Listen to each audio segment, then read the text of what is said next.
South ఇండియాలోనే అతి తక్కువ ధరలకి రత్నాలనందించే ఏకైక సంస్థ 6JVR. Hitech city Hyderabad information technology and engineering consultancy. ఈ పేరు అందరికీ తెలిసిందే, కానీ హైటెక్ సిటీ 2.0 ఏ విధంగా ఉండబోతుంది? హైటెక్ సిటీ 2.0 అంటే అది హైదరాబాద్లో కాదు, విశాఖలో జరగబోతుంది. ఏపీ సీఎం చంద్రబాబు నాయుడు అదే విధంగా ఏ రకంగా అయితే హైటెక్ సిటీని ఏర్పాటు చేశారో హైదరాబాద్లో, అదే మోడల్ అదే నమూనాలో ఇప్పుడు విశాఖలో కూడా ఒక కొత్త సిటీని నిర్మించాలనేటువంటి ప్రణాళికను సిద్ధం చేసుకున్నట్టుగా సమాచారం వస్తుంది. అలానే ఈసారి దీనికి హైటెక్ సిటీ అని కాకుండా డేటా సిటీ అని పేరు పెట్టాలనే ఆలోచనతో ఏపీ సర్కార్ ఉన్నట్టుగా తెలుస్తుంది. దావోస్ టూర్ తర్వాత ఆంధ్రప్రదేశ్లో ఇన్వెస్ట్మెంట్స్ని అట్రాక్ట్ చేసేటువంటి క్రమంలో సరైనటువంటి ప్రదేశాలు, సరైనటువంటి నగరాలను ఎంచుకునేటువంటి క్రమంలో విశాఖలో ఇప్పటికే ఉన్నటువంటి ఐటీ మూలాలను వినియోగించుకోవడం ద్వారా తక్షణం ఐటీ బేస్డ్, డేటా బేస్డ్, ముఖ్యంగా క్లౌడ్ టెక్నాలజీ బేస్డ్ ఇండస్ట్రీస్ని, పరిశ్రమల్ని అక్కడికి ఆహ్వానించాలనేటువంటి ఆలోచనతో ఉన్నారు. ఈ క్రమంలోనే ఇప్పటికే టాటా కన్సల్టెన్సీ సర్వీసెస్ TCSకి సంబంధించి వైజాగ్లో నిర్మించినటువంటి మిలీనియం టవర్స్ని పూర్తి స్థాయిలో ఆ సంస్థకి అప్పగించాలనేటువంటి ఆలోచన ఏపీ సర్కార్ చేసింది. ఇదే క్రమంలో గూగుల్తో కూడా ఆంధ్రప్రదేశ్ ప్రభుత్వం ఒక ఒప్పందం కుదుర్చుకుంది.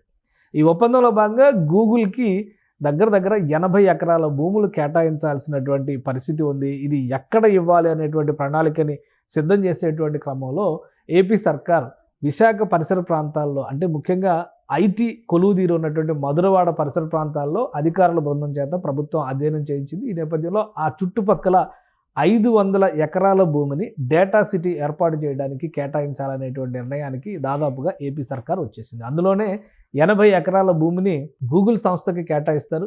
గూగుల్ సంస్థ క్లౌడ్ బేస్డ్ టెక్నాలజీస్ డెవలప్ చేసేటువంటి సందర్భంగా ఏపీతో కూర్చుకున్నటువంటి MOUని అమలు చేసేటువంటి ప్రక్రియను ప్రారంభిస్తుంది. ఇదే ప్రాంతంలో TCSకి కూడా మరో 30 ఎకరాల భూములను కేటాయించేటువంటి ఆలోచనతో ఆంధ్రప్రదేశ్ ప్రభుత్వం ఉంది.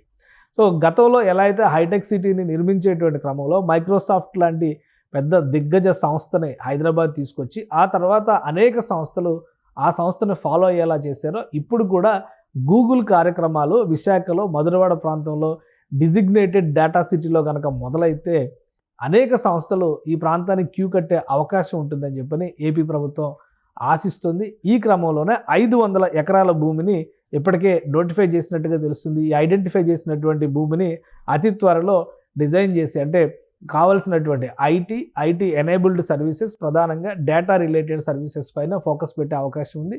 వాటికి సంబంధించి అనుబంధంగా ఉండేటువంటి AI హబ్ను కూడా ఏర్పాటు చేసేటువంటి అంశాన్ని ఆంధ్రప్రదేశ్ ప్రభుత్వం, ఆంధ్రప్రదేశ్ ఐటీ శాఖ మంత్రి నారా లోకేష్ పరిశీలిస్తున్నారు.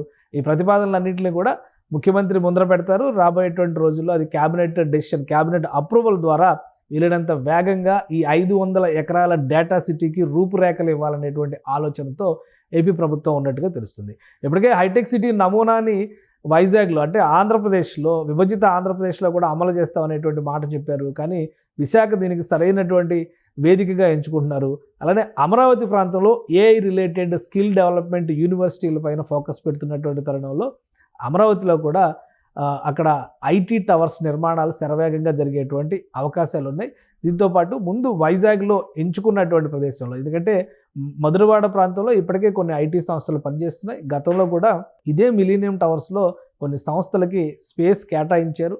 కానీ 2019లో జగన్మోహన్ రెడ్డి ప్రభుత్వం వచ్చిన తర్వాత ఈ సమీపంలో ఉన్నటువంటి రిషికొండ, ఈ పరిసర ప్రాంతాలన్నింటినీ కూడా ఎగ్జిక్యూటివ్ క్యాపిటల్ చేయాలనేటువంటి ఆలోచనతో ఐటీ సంస్థలన్నింటినీ కూడా ఆయా భవనాల నుంచి ఖాళీ చేయించారు. సో ఇప్పుడు పరిస్థితులు మారినాయి. కూటమి ప్రభుత్వం అధికారంలోకి వచ్చింది. ఈ నేపథ్యంలో ఈ వరల్డ్ ఎకనామిక్ ఫోరం సమ్మిట్లో జరిగినటువంటి డిస్కషన్స్, అలానే అనేక ఇన్విటేషన్స్ అనేక కంపెనీల CEOలకి ఇచ్చారు. వీళ్ళందరూ వచ్చి పరిశీలించేటువంటి అవకాశాలు అతి సమీపంలోనే ఉన్న నేపథ్యంలో విశాఖ పైన ఏపీ సర్కార్ ప్రత్యేక దృష్టి పెట్టింది. రాబోయే రోజుల్లో డేటా సిటీ నమూనాను కూడా ఆవిష్కరించేటువంటి అవకాశం ఉంది. ప్రభుత్వం ఇక్కడ ఎంచుకున్నటువంటి సంస్థలకి భూములు కేటాయించడంతో పాటు కొన్ని ఎంపిక చేసినటువంటి టవర్ల నిర్మాణ బాధ్యతలను కూడా రాష్ట్ర ప్రభుత్వం చేపడుతుంది. ఆ విధంగా పరిశ్రమకి, ముఖ్యంగా ఐటీ ఎనేబుల్డ్ సర్వీసెస్, అలానే డేటా సర్వీసెస్కి సంబంధించినటువంటి కార్యకలాపాలకి ఈ మధురవాడ ప్రాంతం కేంద్ర స్థానంగా మారే విధంగా ఏపీ సర్కార్ ప్రణాళికల్ని సిద్ధం చేస్తోంది. సుమన్ టీవీలో మీ పర్సనల్ అండ్ బిజినెస్ ప్రమోషన్స్ కోసం కింది నెంబర్కి కాంటాక్ట్ చేయండి.